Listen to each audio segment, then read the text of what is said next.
Livro De Volta ao Lar, do Feminismo à Realidade, de Mary Pride. Tradução, adaptação e atualização por Júlio Severo. Capítulo 12. Os exemplos bons, maus e impróprios de esposas trabalhadoras na Bíblia.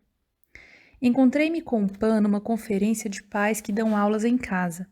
Em nossa conversa sobre pais, filhos, educação, atividades comerciais no lar, o papel do governo, etc., eu falei um pouco sobre o que a Bíblia ensina acerca desses assuntos. Pan ficava dizendo: "Você devia escrever um livro." E eu respondia: "Eu estou escrevendo um livro." No fim, ela viu que eu não estava brincando. Eu estava mesmo escrevendo um livro.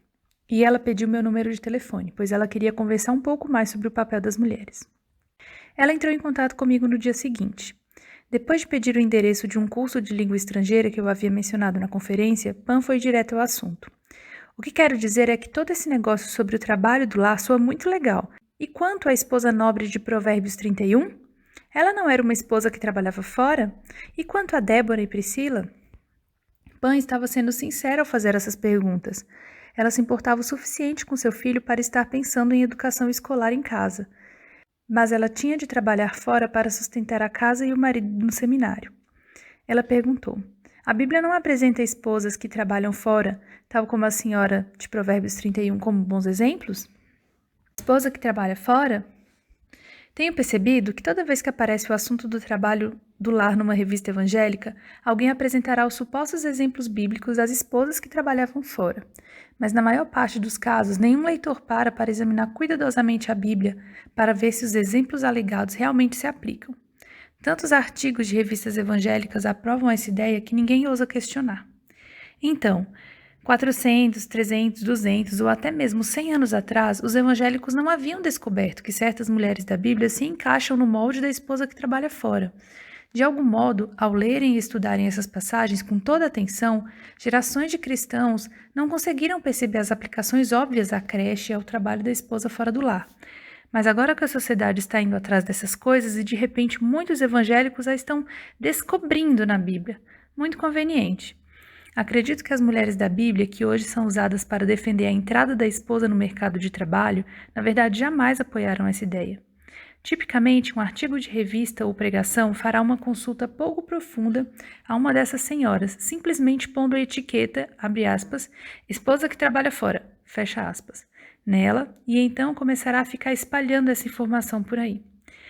Não sei quem foi que começou essa moda, mas evidentemente, logo que alguém começou, todas as outras pessoas pensaram que as interpretações por trás desses exemplos não tinham erros e passaram a imitá-las sem fazer perguntas.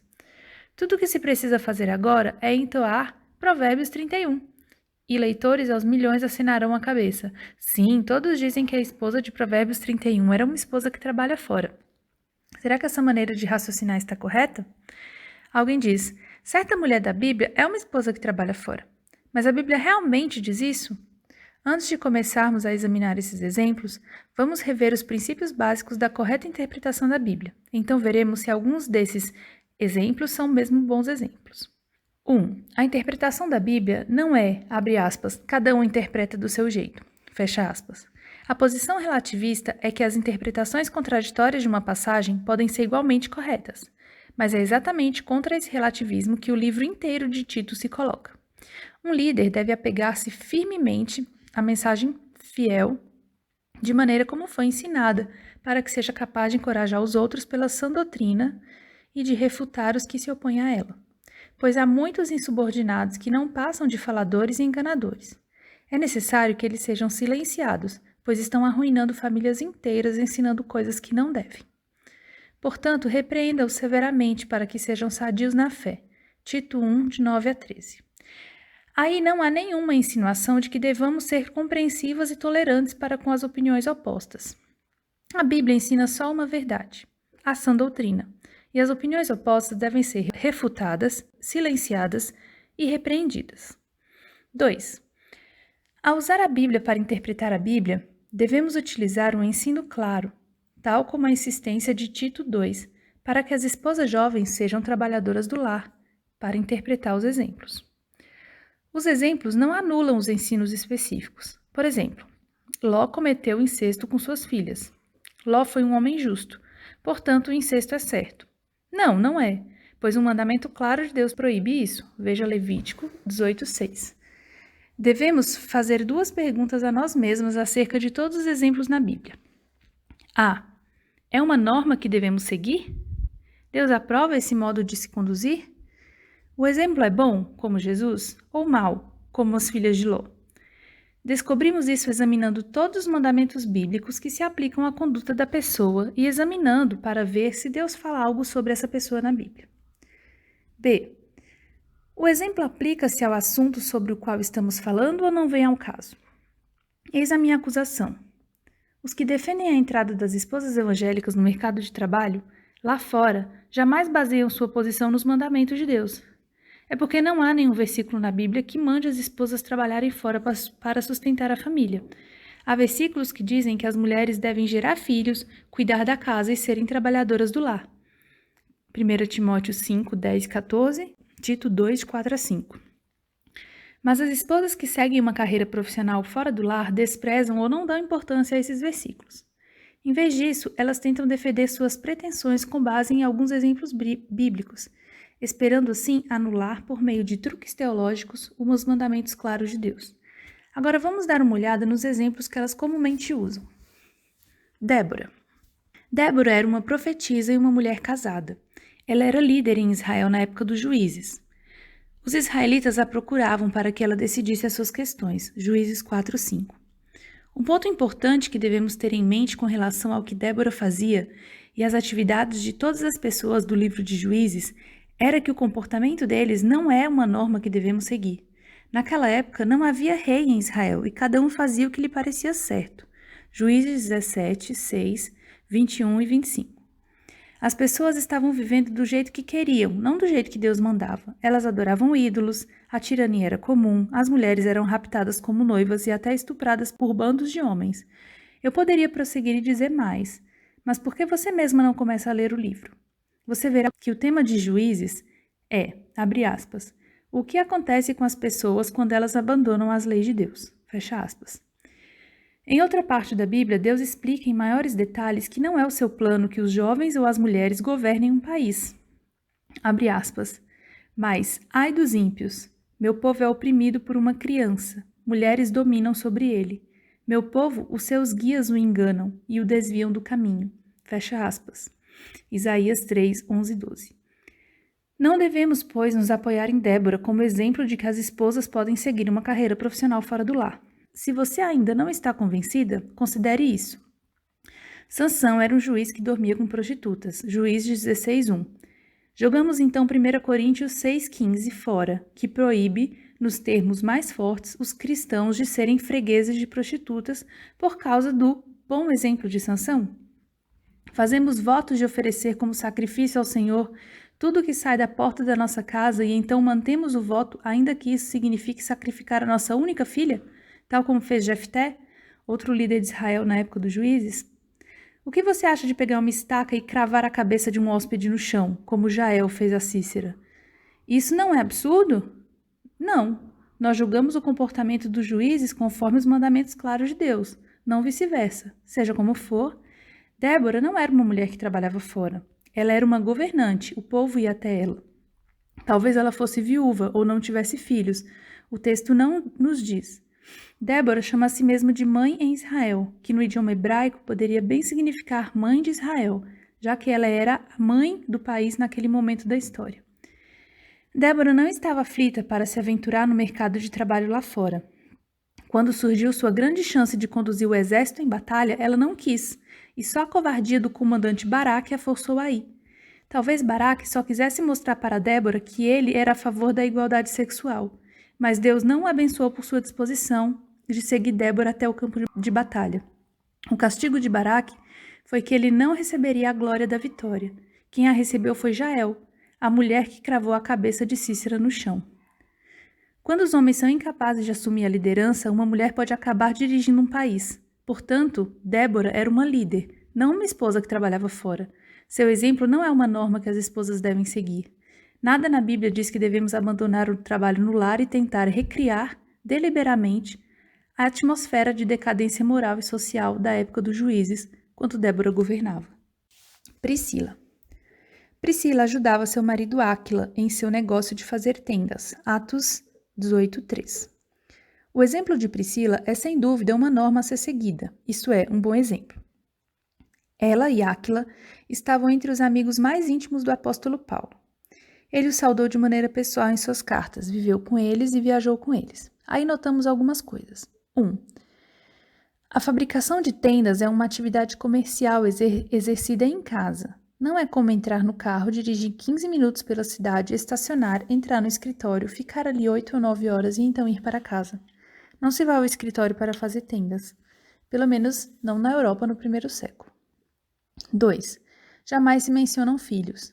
Por causa da extrema mobilidade de Priscila e Áquila, eles estiveram em Corinto, em Éfeso, em Roma, de novo em Éfeso, etc. Alguns comentaristas presumem que eles não tinham filhos. Isso é uma hipótese, mas vale a pena mencionar. 3. Áquila era um fabricante de tendas e Priscila trabalhava com ele. A ocupação deles não era o trabalho independente de Priscila. Tudo o que se pode dizer acerca do exemplo de Priscila é que é certamente bom que as esposas cristãs ajudem o marido em suas atividades comerciais em casa, mas não há nada aí defendendo creches para criancinhas ou incentivando as esposas a trabalhar 8 horas por dia no emprego fora de casa. Lídia. Esse exemplo não é comumente usado, mas algumas pessoas são desesperadas. Li um artigo numa famosa revista evangélica conservadora que usou Lídia como exemplo de esposa com uma carreira profissional fora do lar. Será que ela é mesmo um exemplo desse tipo? Lídia era uma vendedora de roupa de púrpura, Atos 16:14. Ninguém alguma vez disse que ela era casada, jamais se mencionou marido ou filhos. É mais provável que o contrário seja verdade. Lídia convidou Paulo e seus companheiros para se hospedarem em sua casa, mais provavelmente sua mansão, com vários empregados, por exclusiva decisão dela depois de se converter, Atos 16:15. Se Lídia tivesse um marido, talvez ele não visse com bons olhos o que ela estava fazendo. Oi, querido, acabo de aceitar Jesus e aqui estão todos os meus novos amigos que vão ficar hospedados conosco. Não é racional debater acerca de um exemplo que nem vem ao caso. Lídia era uma esposa que trabalhava fora. Ninguém nem mesmo pode provar que ela era casada. As provas chegam realmente a ser contra isso. Quanto ao mais, nós nem sabemos se seu negócio de vender roupas era uma carreira profissional fora do lar. Lídia poderia ter conduzido seus negócios a partir de uma mansão, usando escravos como intermediários. Podemos, porém, colher um fato extremamente interessante do exemplo de Lídia. Naquela época, não era fora do comum uma mulher ter uma atividade comercial. Esse fato é importante, pois os que defendem a entrada das mulheres casadas no mercado de trabalho lá fora gostam muito de usar a questão cultural para atacar o trabalho do lar. O motivo por que Paulo disse que as mulheres deveriam ser esposas caseiras é que naquela época elas não podiam entrar em atividades comerciais, dizem eles. Não é bem assim. Paulo passou um bom tempo vivendo na casa de uma comerciante grega e ele, provavelmente, estava alerta o suficiente para reparar que ela existia. Ana. Certa vez escrevi um artigo a favor do trabalho do lar para uma revista evangélica. Porém, o editor me respondeu explicando o motivo por que não o publicaria. Talvez você não acredite nisso, mas ele mencionou Ana como justificativa para as mulheres casadas que colocam seus filhos na creche. Bem, por que não? Ana tem tanto a ver com esposas trabalhando fora quanto Lídia. Vamos resolver essa questão já. 1. Ana, a mãe do profeta Samuel, nunca teve uma carreira profissional. 2. Ana só levou Samuel ao sumo sacerdote Eli por causa de um voto que ela havia feito diante do Senhor. Agora que estamos vivendo na nova aliança com o Senhor Jesus, nós não fazemos mais esses votos de Nazireu. 3. Samuel era hóspede permanente de Eli. Se o exemplo de Samuel pudesse realmente ser aplicado à creche, então seria como uma mãe entregando seu filho à creche e indo visitá-la uma vez por ano. Portanto, o exemplo não se aplica ao caso. Ana levando Samuel para Eli se parece mais com uma mãe trabalhadora do lar, colocando seu filho como discípulo de um pastor. O que ela fez não tem nada a ver com o emprego fora do lar. Ana, se você se lembra, voltou para seu marido e se dispôs a ter mais filhos, tantos quanto fosse possível. Ela acabou ganhando mais 3 meninos e 2 meninas, o que era um sinal de que o Senhor estava sendo bondoso com Ana. 1 Samuel 2:21. O que Ana queria era filhos, não um emprego fora do lar. Depois de deixar Samuel com Eli, Ana usou sua liberdade para ter mais bebês e criá-los. Estou certa de que os que apoiam a entrada das esposas no mercado de trabalho lá fora podem achar mais exemplos para torcer. Mas veja onde eu estou querendo chegar. Até agora, os exemplos que eles gostam de citar não só não vêm ao caso, mas também não são normas que devemos seguir. Tal maneira de interpretar a Bíblia deveria nos deixar desconfiadas. Por que todo esse esforço para tentar defender essas ideias?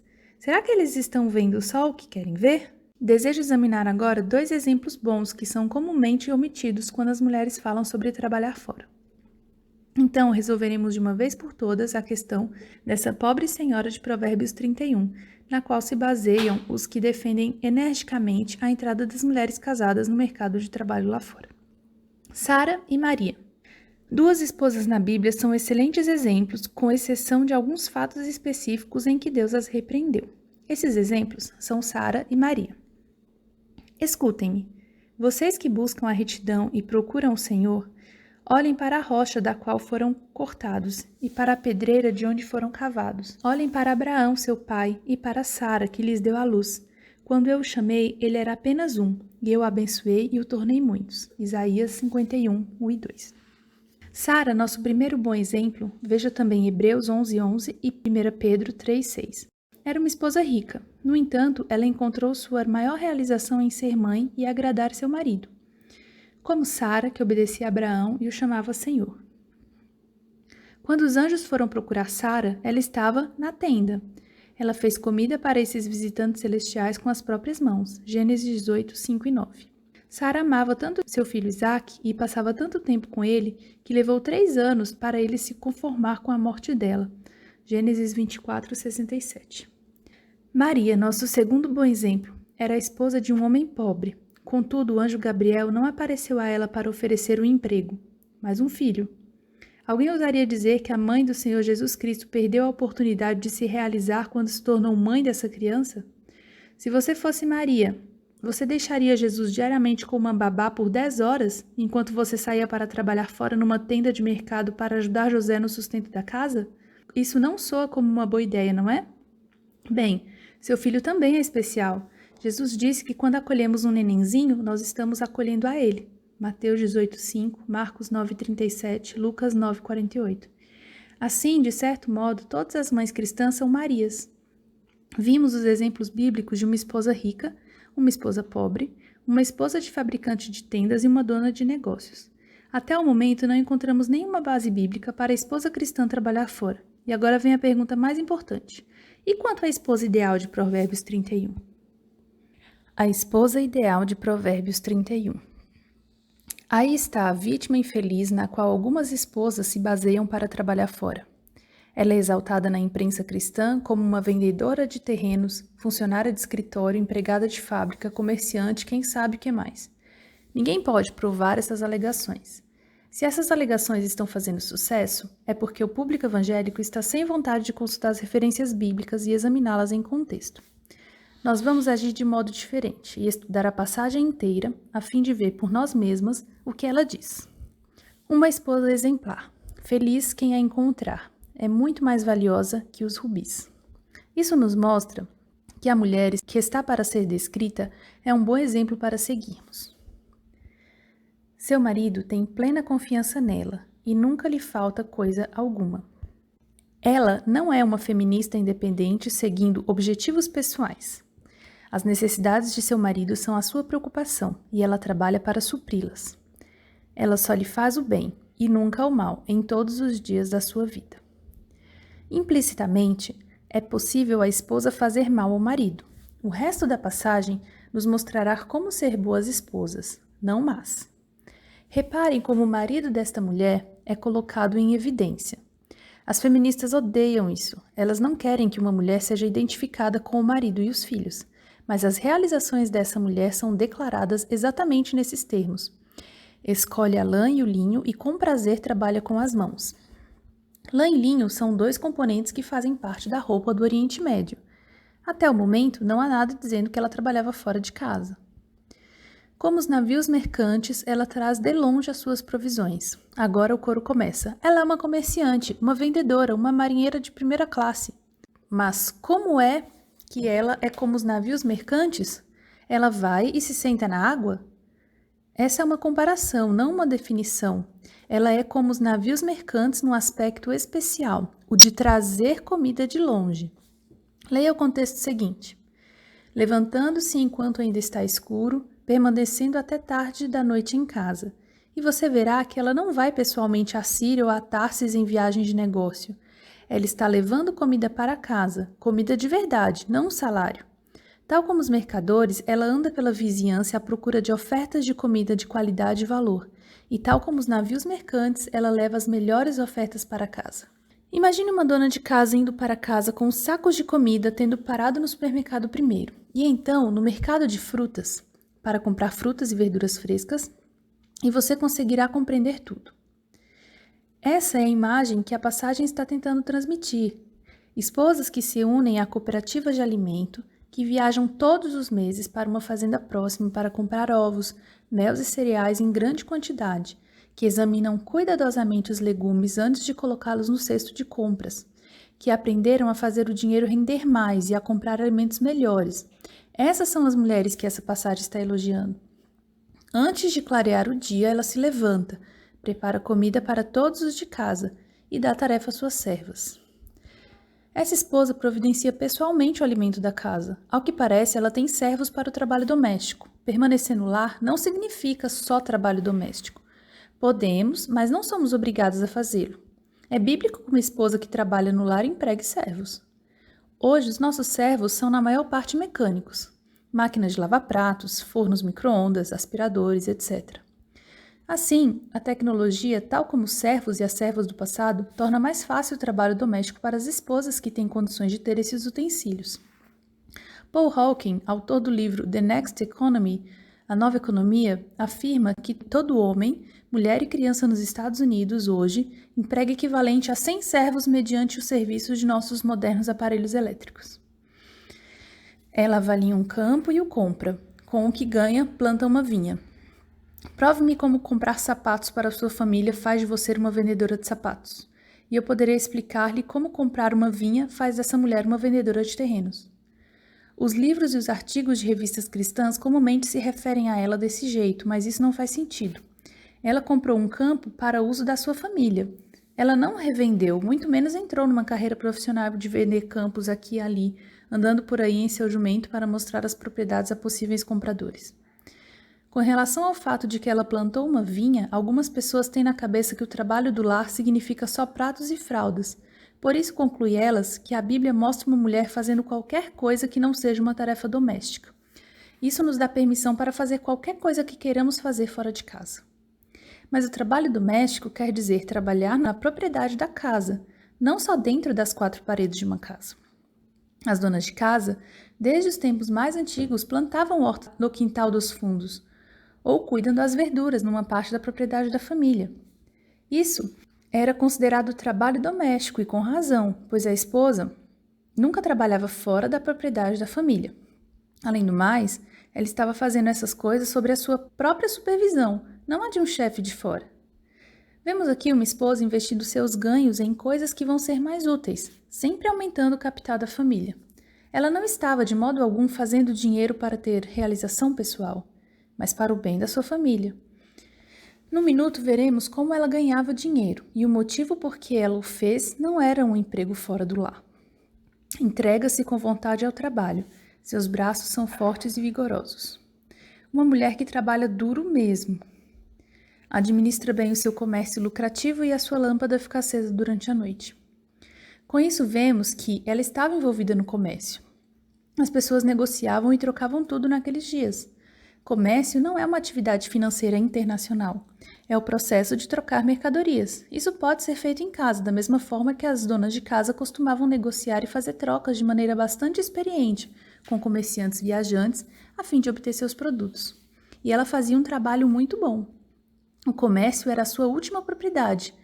Quando ela examinava as contas, à noite, depois de todos os outros trabalhos que já haviam sido feitos. Nas mãos segura o fuso e com os dedos pega a roca. Essa é a resposta às acusações das feministas de que o trabalho doméstico é chato e escravizador, só para mulheres de cabeça oca. A esposa ideal de Provérbios 31 sente alegria em dedicar completamente ao trabalho doméstico. Ela não se importa em ficar fiando e tecendo as roupas de sua família, nem guarda ressentimento por estar ocupada demais para entrar no mercado de trabalho lá fora. Como declara Matthew Henry acerca desse versículo em seu famoso Comentário sobre a Bíblia Inteira, ela percebe que ela mesma pode fazer coisas melhores e mais baratas do que comprando. E ela não acha que fazer roupas para sua família é uma privação de sua liberdade ou um rebaixamento à sua dignidade, ou que isso não é compatível com a sua pessoa. Voltando à passagem, vemos que, longe de se concentrar em objetivos pessoais, a esposa dela é conhecida por isso. Acolhe os necessitados e estende as mãos aos pobres. Caridade no lar. Iremos estudar isso em detalhe no capítulo 17.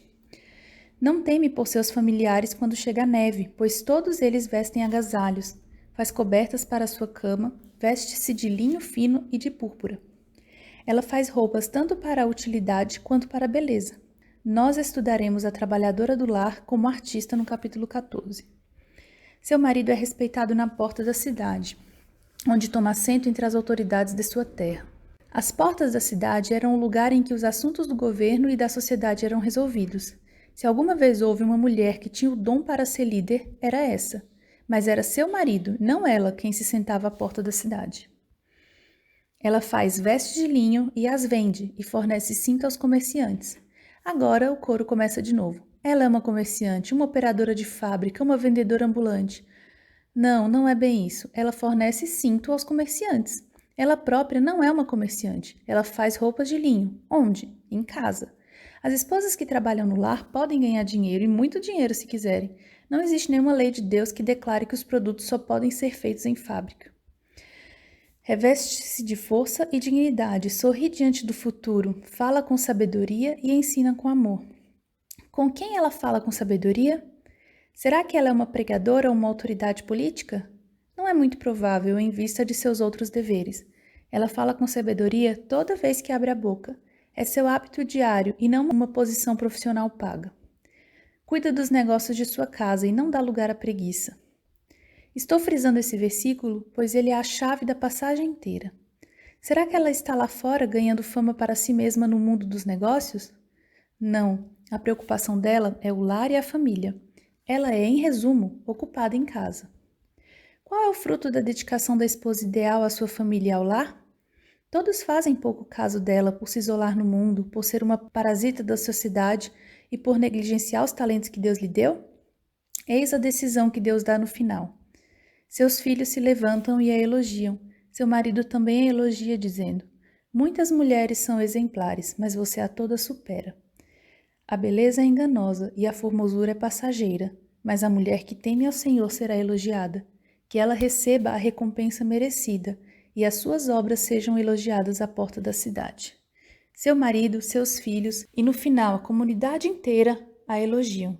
Preconceito patriarcal dos homens? Essa passagem não mostra nada disso. Não há nenhum comentário negativo sobre as mulheres nessa passagem. Em vez disso, o que estamos lendo é que muitas mulheres fazem coisas nobres.